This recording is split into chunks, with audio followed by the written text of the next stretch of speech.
My name is Baptiste Mutabazi. I'm Director of Infrastructure and Logistics. The division normally is working on three main pillars, which is on transport, energy, and telecommunication ICT. On the transport sector is the one which is taking a lot of time because, as you know, COMESA is really focusing on trade, and this transport is facilitating movement of goods and services in that area.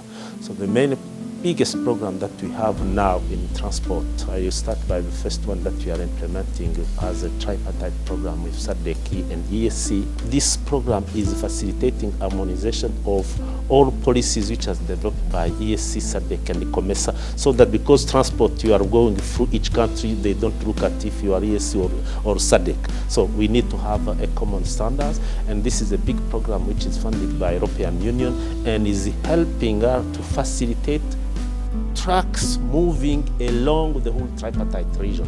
And it will be a program which will be continuing because now we have two main agreements which have been developed, which are waiting for adoption by the Tripartite Council. I am talking about multilateral cross-border road transport agreement. This will be facilitating all drivers, all trucks moving there, and vehicle load management agreement, which will also be protecting our infrastructure, road infrastructure in the regions. So this is the main program which will be continuing certainly even in the future. The second one is the establishment of navigation line between Lake Victoria and the Mediterranean Sea, which is including 10 countries along the Nile River.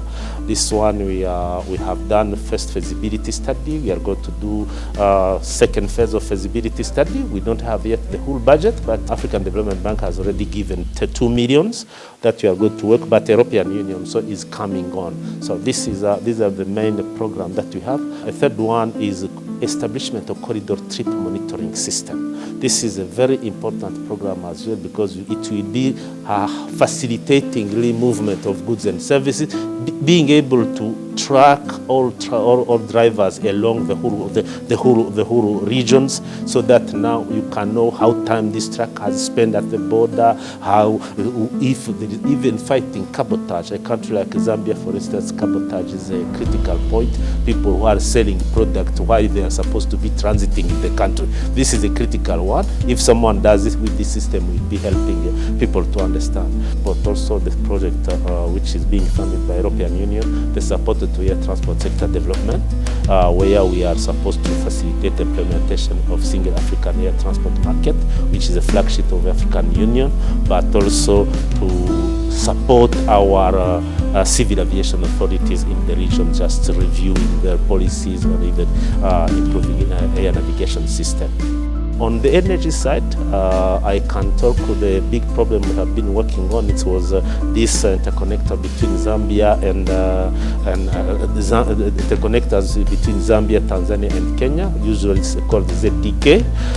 This one we have finished studies. Installation are being done in Tanzania and in Kenya. In Zambia also we are expected to be starting soon. So these are the issue. We have also a project which is facilitating private sector to come in the infrastructure sector. The World Bank has put aside 400 million in our Trade and Development Bank to facilitate private sector who can take a loan to come in the infrastructure. Because you know our countries, they have many challenging needs. If we can have private sector who comes in, it will be very interesting. And the COMESA now is working. The World Bank has given 10 million to create an enabling environment for private sector to come in the infrastructure sector. I think these are the main programs that we are implementing in energy. And we have also in the telecommunication and ICT, we have a program which is enhancement of governance in the ICT sector in the Eastern Southern Africa region. It's a project of 8 million, which is being funded by European Union, and we are going to support our member state in developing e-commerce strategy, policies, and so on for the whole region.